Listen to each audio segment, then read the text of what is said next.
Madame la Ministre, Monsieur le Ministre cher Jacques Lang, Monsieur le Président du Conseil d'administration de l'Opéra national de Paris, cher Jean-Pierre Clamadieu, Monsieur le Président de l'Europe et Directeur général de la BNP Paribas, cher Jean-Laurent Bonnafé, Monsieur le Président des activités mode de Chanel, cher Bruno Pavlovski, Monsieur le Directeur de la création, Directeur général de la création artistique, cher Christopher Miles, Mesdames et Messieurs, je suis très heureux de vous accueillir aujourd'hui au foyer panoramique de l'Opéra Bastille. Nous nous retrouvons ici pour un moment important de la vie de notre institution, l'annonce du projet Nouvelle Ère, qui concerne les 4 sites de l'Opéra national de Paris, le Palais Garnier, l'Opéra Bastille, notre école de danse et les ateliers Vertier. 4 lieux, mais une seule maison, qui attire plus de 2 millions de personnes par an dans ces théâtres et qui est présente dans tous les territoires, en France et à l'étranger, grâce aux tournées de l'orchestre, du ballet, du junior ballet et de l'académie, grâce à des opérations comme Opéra d'été, grâce à sa plateforme en ligne Pop ou par sa diffusion dans des cinémas partout en France. Une maison dont l'exigence et la qualité des spectacles est unanimement reconnue en France et à l'international. Madame la Ministre, je tiens à vous remercier de votre présence aujourd'hui et de votre mobilisation personnelle pour appuyer ce projet, pour lui donner une impulsion décisive. Votre présence témoigne de l'engagement fort de l'État aux côtés de notre institution pour préparer son avenir. C'est une étape importante, non seulement pour l'ensemble de nos sites, mais surtout pour celles et ceux qui font vivre l'opéra, les artistes, les équipes et les publics qui portent par leur enthousiasme et leur fidélité le succès de nos spectacles. C'est grâce à eux que nous avons retrouvé notre taux d'abonnement d'avant la pandémie, grâce à eux que nous sommes parvenus à retrouver un équilibre que j'espère durable. Je sais combien cette annonce est attendue. Elle confirme le cadre que nous avons commencé à poser avec nos équipes pour engager ce projet et elle nous donne la visibilité et la stabilité dont nous avons besoin pour avancer. Elle rappelle que ce projet se fera dans le respect de nos missions de service public, créer, former, transmettre et accueillir, sans jamais rompre le lien avec le public. Elle est aussi la reconnaissance du rayonnement national et international de l'Opéra de Paris et du savoir-faire de nos équipes pour continuer à exercer nos métiers. Je souhaite également saluer la mobilisation des équipes en charge du mécénat, sous l'impulsion du président de l'Europe, Jean-Laurent Bonnafé, et des mécènes qui nous témoignent leur fidélité et leur attachement en nous soutenant. Leur engagement aux côtés de l'État nous permet d'aborder ce nouveau chapitre. Je veux notamment remercier Bruno Pavlovski et la maison Chanel, mécènes d'exception des travaux de l'Opéra national de Paris, mais aussi BNP Paribas et la Fondation BNP Paribas qui sont présents aujourd'hui. Madame la Ministre, je vous remercie encore une fois pour votre soutien et je suis honoré de vous céder la parole pour présenter le projet. Merci.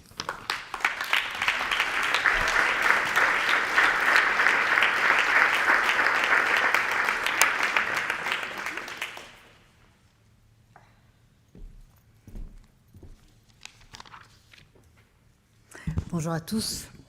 Monsieur le Président du Conseil d'administration de l'Opéra national de Paris, cher Jean-Pierre Clamadieu, Monsieur le Directeur général de l'Opéra national de Paris, cher Alexandre Neff, Monsieur le Président de l'Europe et Directeur général de BNP Paribas, cher Laurent Bonnafé, Monsieur le Président des activités de mode Chanel, cher Bruno Pavlovski, Monsieur le Directeur général de la création artistique, cher Christopher Miles, Monsieur le Ministre, cher Jacques Lang, Monsieur le Directeur également, cher Noël Cormin, Mesdames et Messieurs les élus, Madame la maire, il y a tellement de grades, tellement de statuts, Madame la conseillère de Paris, Mesdames et Messieurs, nous y sommes, enfin.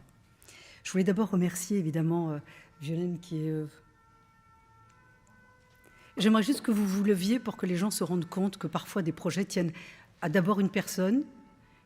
Voilà, je voulais vous remercier publiquement et au nom comme ministre, mais aussi au nom de tous, parce que ce projet, quand je l'ai voulu, vous y avez mis toute votre énergie et toute votre ténacité. Ça n'enlève aucun mérite à toutes les équipes, mais je vous dois ça, je vous dois votre engagement, je vous dois votre dévouement, et je vous dois aussi le fait que vous croyez à la démocratisation culturelle, y compris dans un opéra aussi grand soit-il que celui de l'Opéra de Paris. Donc je voulais vous remercier. Merci.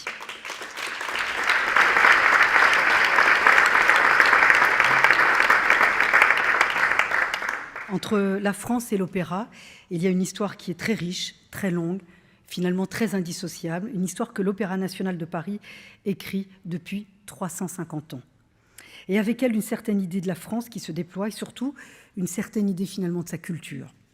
Chaque saison, plus de 2 millions de spectateurs s'émerveillent devant les 375 représentations où viennent admirer le Palais Garnier.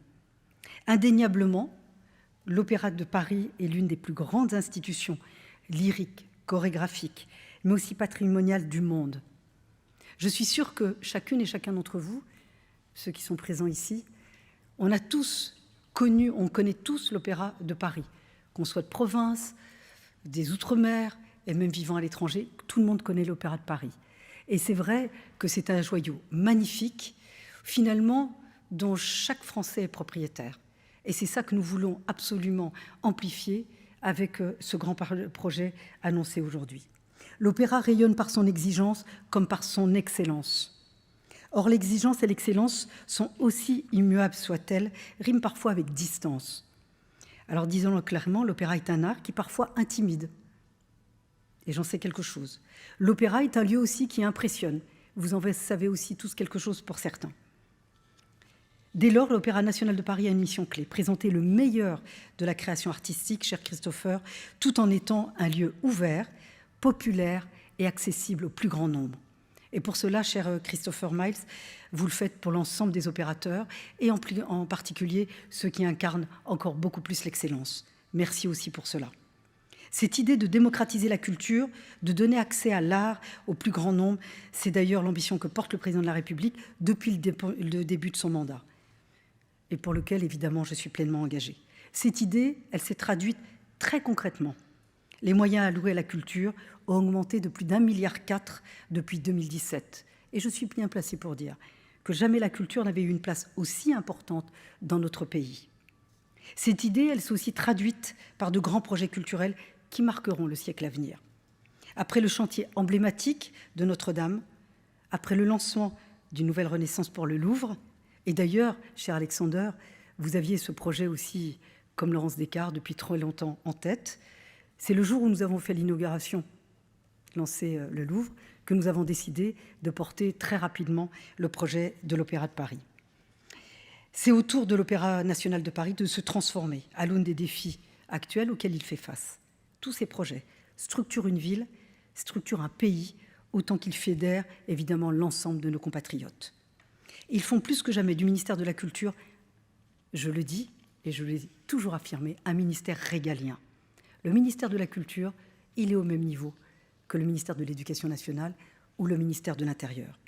Avec Nouvelle Ère, c'est un projet de transformation inédit, voulu par le président de la République qui nous réunit aujourd'hui.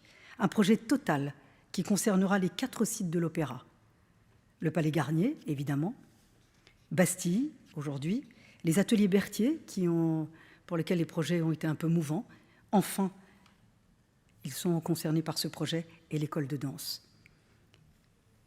que vous avez tant, chère Brigitte Lefebvre, appris à démocratiser. Qui ne connaît pas Brigitte Lefebvre? Non, mais je fais des messages personnels. Pourquoi? Parce qu'il y a des gens dont on connaît les noms qui incarnent quelque chose dans la culture française sans connaître la personne. Donc quand je vous ai vu pour la première fois, je me suis dit, ah ben voilà, je rencontre une grande démocrate. En tout cas, merci à vous, chère Brigitte Lefebvre.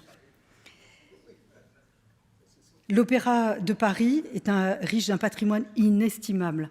Et on l'a vu d'ailleurs, c'est ce qui nous a amené avec le retard pour présenter ce projet, c'est que vous pouvez y passer des heures et des journées entières sans finalement connaître tous les endroits de ce magnifique opéra. Un patrimoine artistique, un patrimoine bâti. L'Opéra Bastille en est d'ailleurs un symbole éclatant. De fait, l'enjeu est désormais de protéger cet écrin, de garantir la pérennité de la création, de la transmission et aussi de l'accueil des publics. En ce qui concerne Bastille, ce lieu n'a connu aucune rénovation d'ampleur depuis son inauguration, il y a près de 40 ans.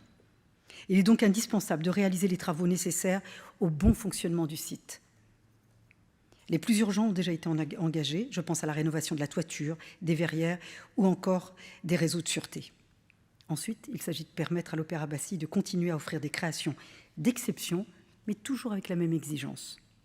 Alors cela implique de moderniser les équipements scéniques, qui sont d'origine et donc vieillissants, machinerie, son, lumière, vidéo. Monsieur le directeur technique, les équipements de Bastille seront rénovés comme le sera la cage de scène du Palais Garnier. Et les ateliers Berthier et l'école de danse, eux aussi, seront repensés. Donner les moyens à la création, c'est aussi veiller aux espaces de travail des équipes, des artistes. Tout cela sera réhabilité. Aussi, je le disais, l'ambition de cette modernisation, c'est aussi celle de l'ouverture, s'ouvrir à tous les publics, et d'abord s'ouvrir sur la ville. Disons-le très sincèrement, l'Opéra Bastille n'est pas un lieu si ouvert que cela sur la ville.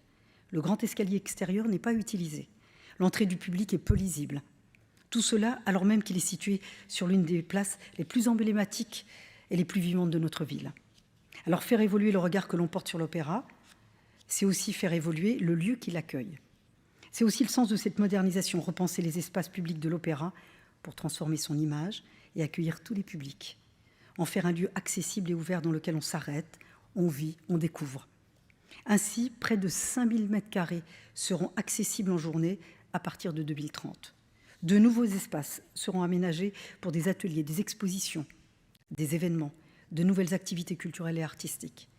Au fond, l'opéra deviendra un lieu ancré dans la ville, dans le quotidien des Parisiens, mais aussi des visiteurs et de l'ensemble des Français. En cela, il est bien question d'ouvrir une nouvelle ère, non seulement pour l'opéra, mais aussi pour le quartier tout entier. En transformant l'opéra, on retisse le lien entre la place de la Bastille, l'entrée du lieu, et l'on connecte davantage avec le faubourg Saint-Antoine, quartier historique des métiers d'art. Et Bastille, avec ses ateliers de peinture, de sculpture, ses menuiseries, ses couturiers, ses éclairagistes, c'est aussi les métiers d'art.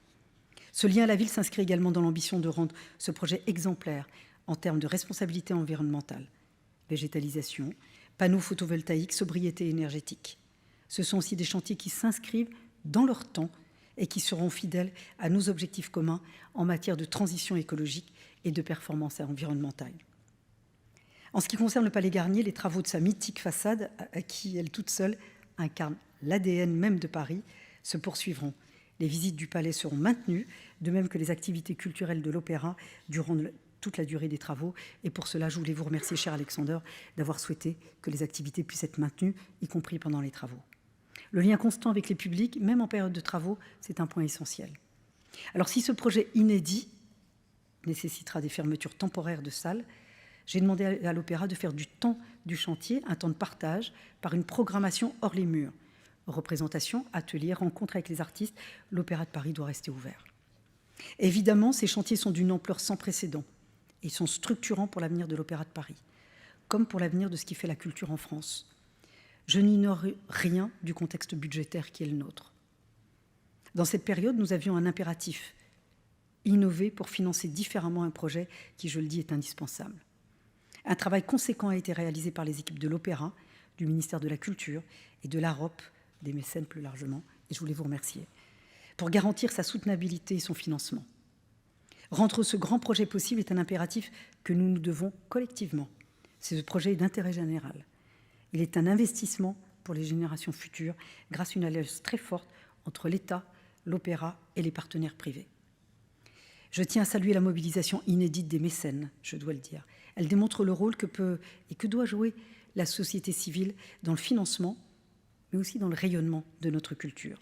Alors, porté par l'AROP, cher Jean-Laurent, ce soutien actif reflète une volonté partagée. Vous avez été avec nous dès le départ. Préserver un patrimoine d'exception tout en favorisant la création, l'innovation, l'accès de la culture pour tous et aux arts. Face aux fractures de la société, aux problèmes d'intégration, pour ne pas dire d'inclusion, la culture est une solution. Chanel, mécène d'exception, les travaux de l'Opéra national de Paris, BNP Paribas évidemment, la fondation BNP Paribas. Je voudrais vous rendre un hommage particulier. D'ailleurs, à la mission de votre fondation, que j'ai eu à connaître, notamment dans certains départements, où nous connaissons beaucoup de fractures, beaucoup de problèmes d'intégration pour réduire les inégalités. Et votre travail est formidable, notamment sur l'accès à l'éducation et à la culture. Et Thierry Dehaut sont déjà engagés aux côtés de l'Opéra pour ce projet historique. Je veux leur rendre un hommage appuyé et sincère. Alors, mesdames et messieurs, nous ouvrons une nouvelle ère. Cela commence dès aujourd'hui. Moi, je suis très fière de vous annoncer le lancement, dès cet automne, d'un concours d'architecture pour repenser les espaces publics de Bastille. C'est une première et belle étape de l'ambition que nous portons collectivement avec vous tous et au service de tous. Et je voulais avoir un mot particulier pour les agents. Vous le savez très bien, chaque fois que je visite un équipement culturel, je suis grisée par rien. Je découvre toujours des métiers, des personnes, des catégories. Ce projet, nous vous le devons. Oui, il faut une impulsion politique. Oui, il faut du financement. Ça, à la limite, on pourrait dire que c'est de la technique. Mais votre engagement sincère sur des métiers, nous en parlions juste avant d'arriver, notamment les petits métiers, au sens en nombre, mais pas petits dans ce que ça crée.